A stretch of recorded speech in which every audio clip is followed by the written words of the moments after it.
Hello and welcome back to our Explore series. Today we have part 5, APARIGRAHA, which means non-attachment. So we're going into a fairly strong practice today around arm balances.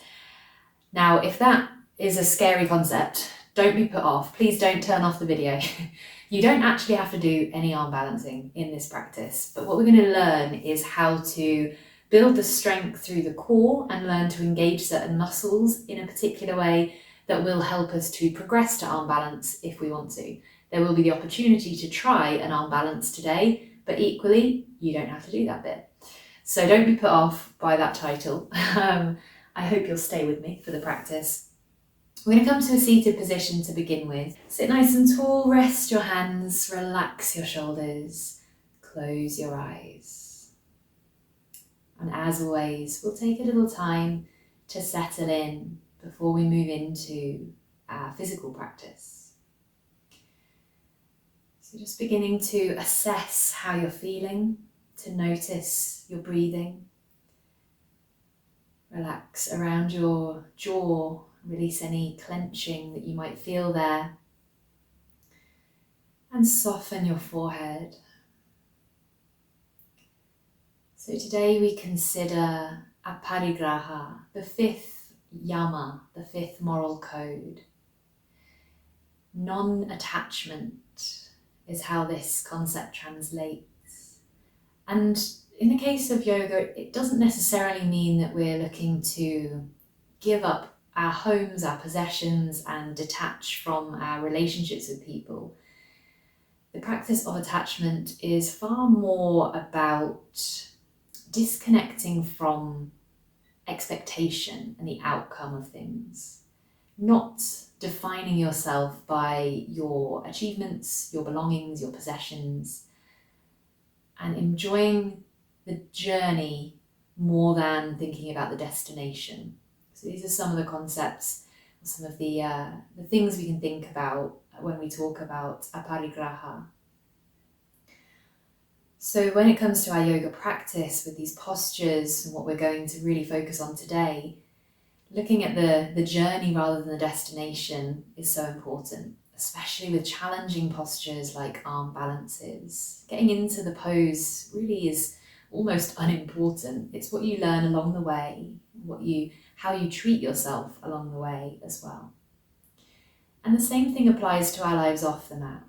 We often strive for certain goals, we push, and we're not happy until we get there.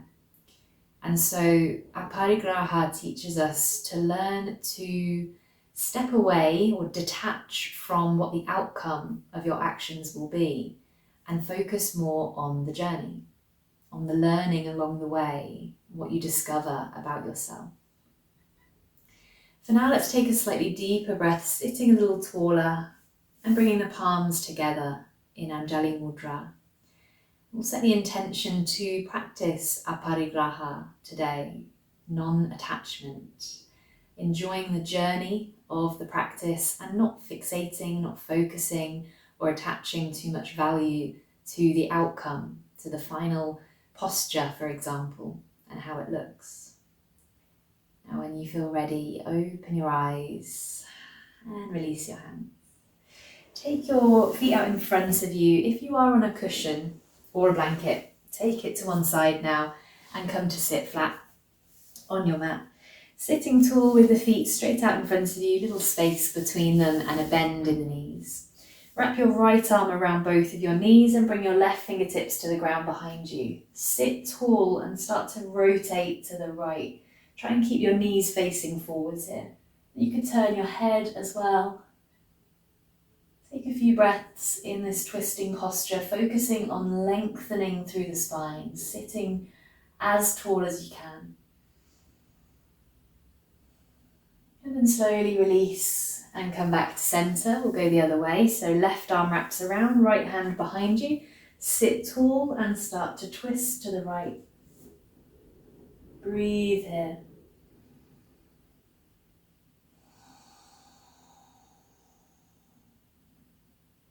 One more breath. And then coming back round to center. Now bring your hands down by your sides with your fingertips facing forwards. I'm going to show you from the side. So fingertips facing forwards, walk your hands back a little bit. Keep a little bend in the elbows to begin with, and then start to lift your chest. Squeeze your shoulder blades back and together. Lift through the chest, press down through your palms. So stretching out the wrists a little bit here.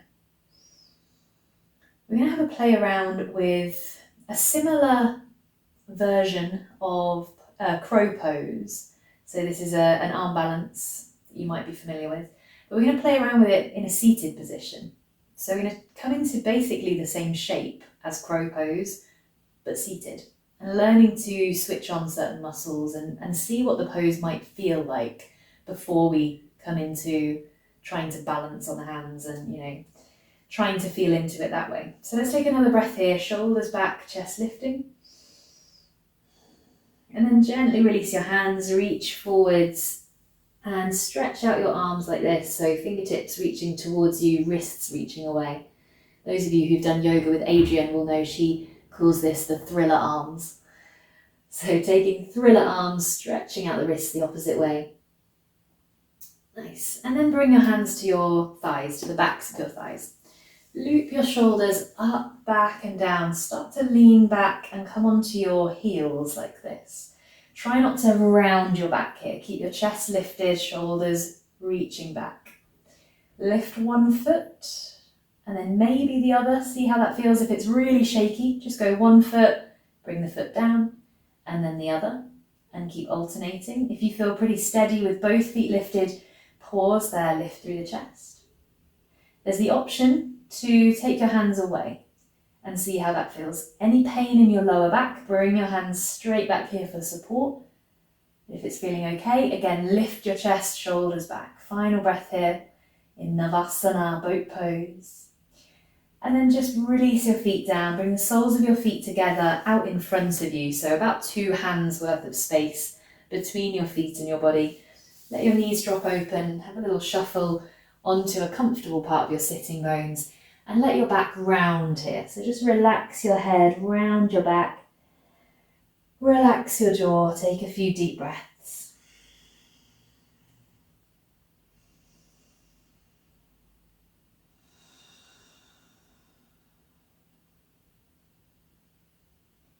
And then start to lift back up. Bring the knees together. I'm going to try a different version of that same kind of posture. This time, take your hands forwards like this. Flex your wrists. Imagine you're pressing into the ground. So pressing with your palms into the ground. Walk your heels in a bit closer this time, but try and keep sitting upright. And let your knees drift out to the sides. So lifting tall, pressing with your hands and walking your heels in. You're probably feeling this already through the core, through the lower back. I want you to try and touch your knees to the upper arms like this. So pressing with the hands, lifting up the fingers, squeezing these in. Pause there, keep lifting up tall, try not to round your back too much. One more breath. And then gently releasing, let everything soften. Come back to cobbler's pose, Baddha Konasana. Releasing the hips, the lower back, the shoulders. It might feel nice to rock a little bit side to side with this, or you might prefer to just hold still.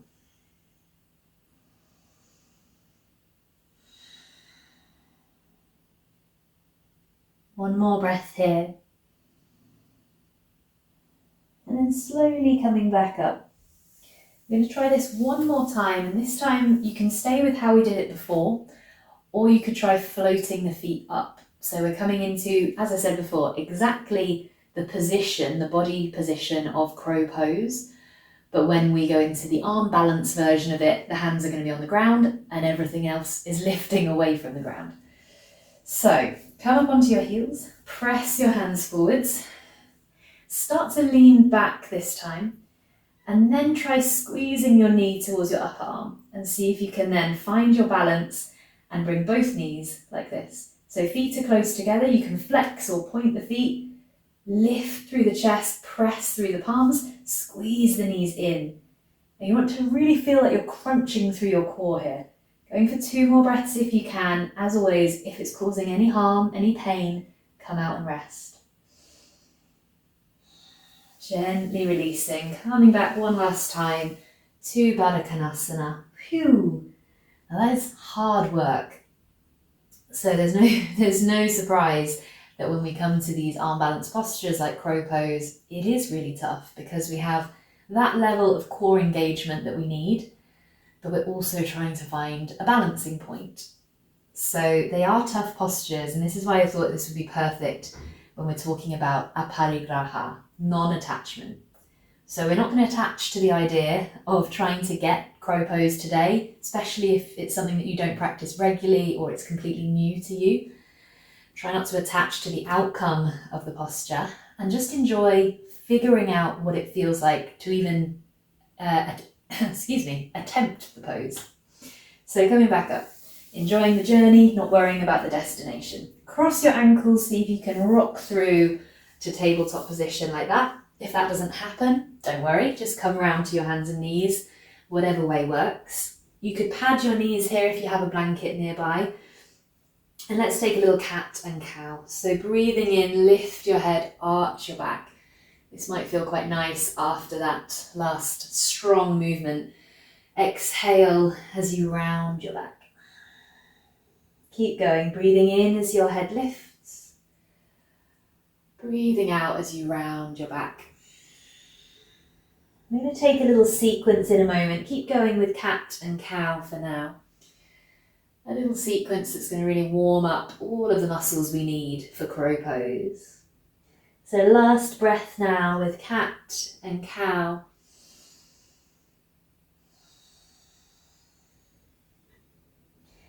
And then bring your knees a little closer together. Try and sit back to your heels. Sort of drag your hands back like this to just behind you. Squeeze your shoulder blades together, lift your chest. If this is tough on your ankles, you could have the toes tucked here and try reaching back like that. Or you could just not go quite as far back and stay here instead. We're going to come back to this movement a couple of times. So take a breath in. And then exhale, coming forwards, reach your hands out to the top of the mat, tuck your toes and lift into downward facing dog. Relax your head between your arms, pedal out through the feet. Couple of breaths here.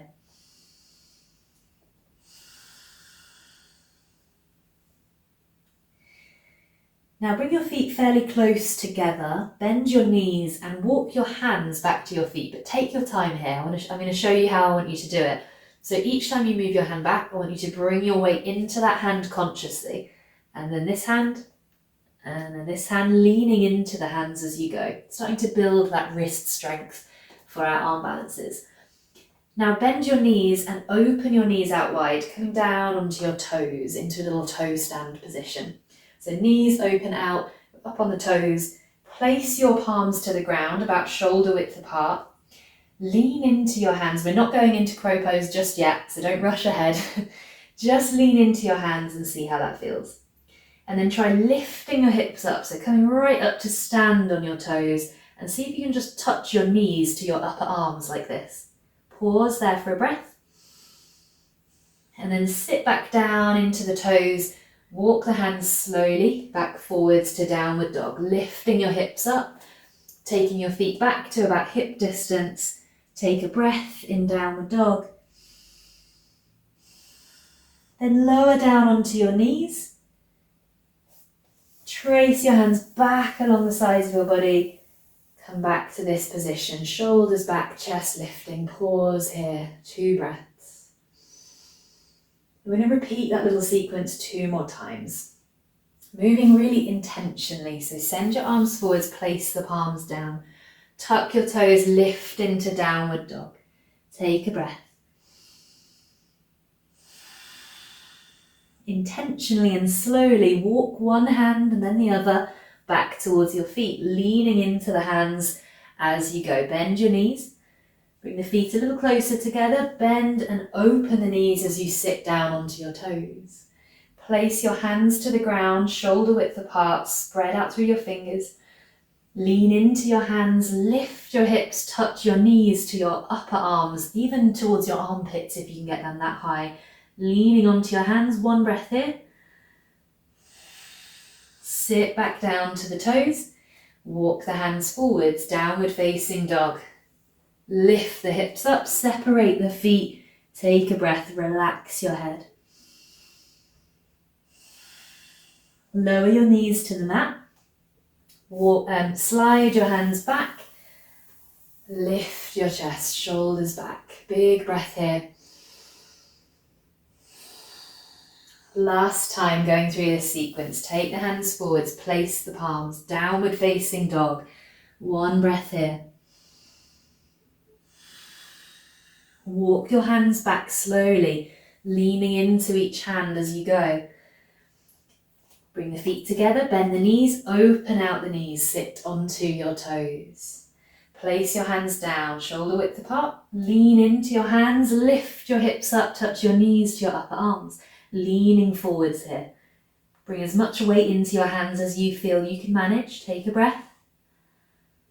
And then slowly sitting down, walk the hands forwards. Downward facing dog. One last time. Drop your knees to the mat. Sweep your hands back. Lift your chest, shoulders squeezing back and together. Lovely. Now come down into a resting pose. So you might try taking the knees wide and sitting into child's pose there. If your legs are feeling really tired and they want to stretch out, come down to your back for a moment. So picking any kind of resting posture that feels good.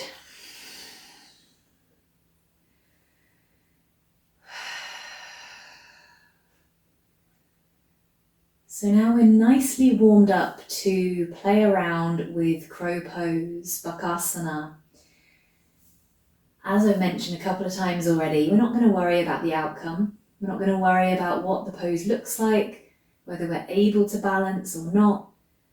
We're just going to explore and try and enjoy the journey of it, practicing APARIGRAHA, non-attachment. So let's give it a try. If you don't want to try it and you want to leave the practice just with what we've done so far, absolutely fine. You could just watch and take notes. If you want to give it a go, this is where the cushion might be handy. So I'm going to put the cushion down in front of me. The idea here is a little safety net.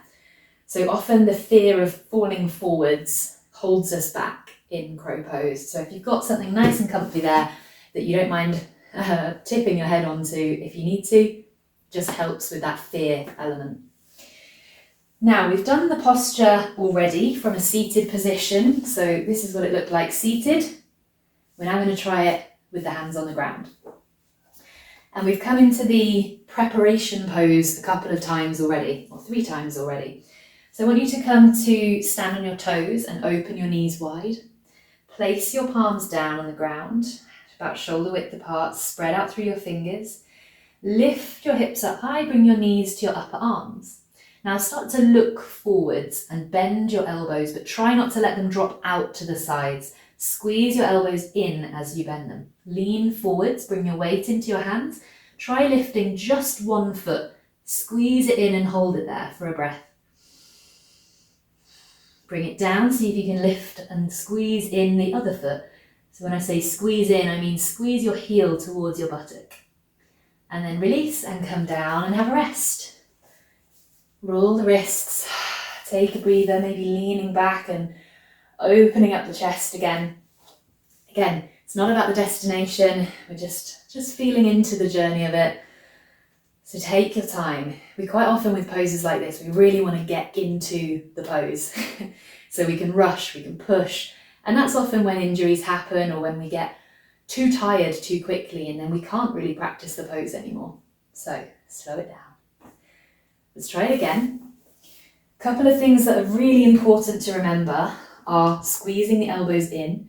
So if your elbows start to drift out, you're likely to just drop off. So your legs will slip off your arms. So squeeze elbows in and looking forwards and sending your weight forwards. Really important here as well. So when you're ready to give it another try, feet together, knees wide, hands under shoulders. Breathe, take your time. Lift up, bring the knees to the upper arms. Start to shift your weight forwards. Try again, lifting one foot and then the other. If you feel ready to go beyond that, you could try leaning into the hands and maybe lifting both feet. It might just be for a second and then you come down and have a rest. It might be for longer. It's feeling pretty wobbly for me today, and it's a pose that I've practiced on and off for years, so it doesn't even mean once we get the pose that we can always do it. Again, not attaching. Take breaks after every attempt. Come out, roll your wrists, sit back, let your legs recover as well. And if you want to give it one more try, we can give it one more try. Whenever you feel like you're done, just sit back and have a rest.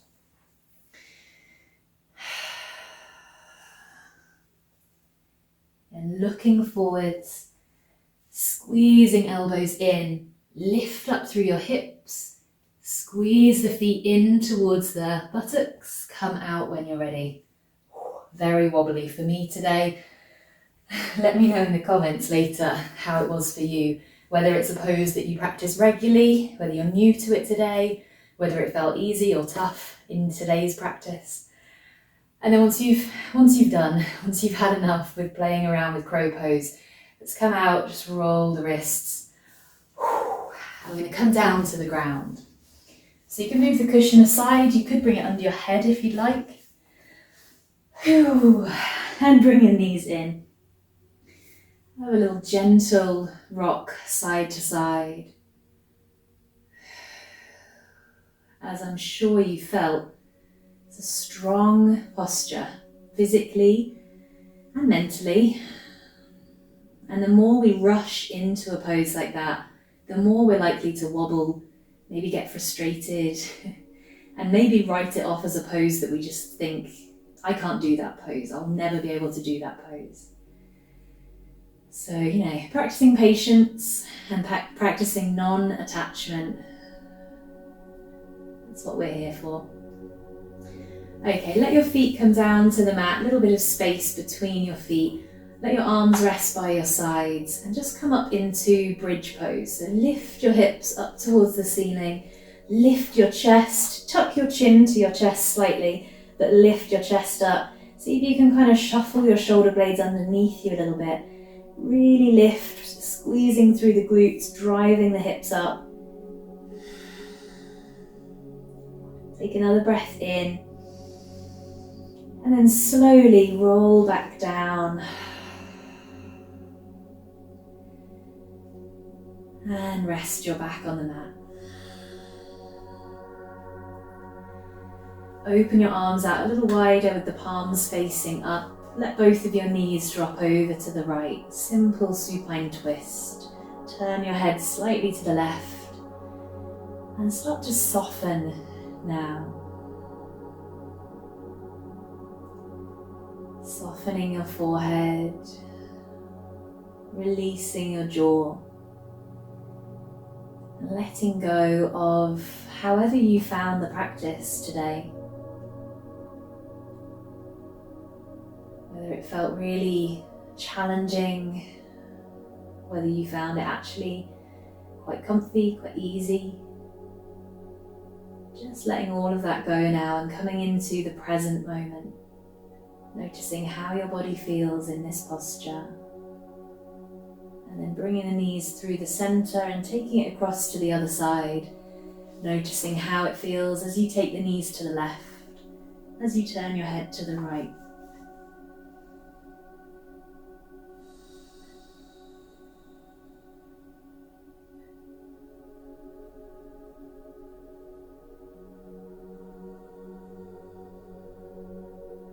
Final breath here. And then bring your knees back to the center. And we're coming into our last few minutes of quiet and reflection. So you could stay laying down and get comfy here. If you prefer, you could come up to a seated meditation. See what your body would prefer to do. And then once you've settled into stillness, slow your breath down. Feel your breath as it slows. And I'm going to offer you a question to consider for the last few minutes of our practice together. What is something that you are currently clinging to? An idea, a project, or a way of thinking? Could you find a way to detach? What is something that you are currently clinging to? An idea, a project, or a way of thinking? Could you find a way to detach?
Now take a deeper breath.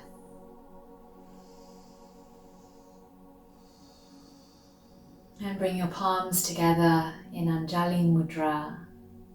Thank you for joining me for this practice. I hope you've learned a little something about non-attachment, APARIGRAHA, that you can take into the rest of your day, that you can start to consider in your actions off your yoga mat.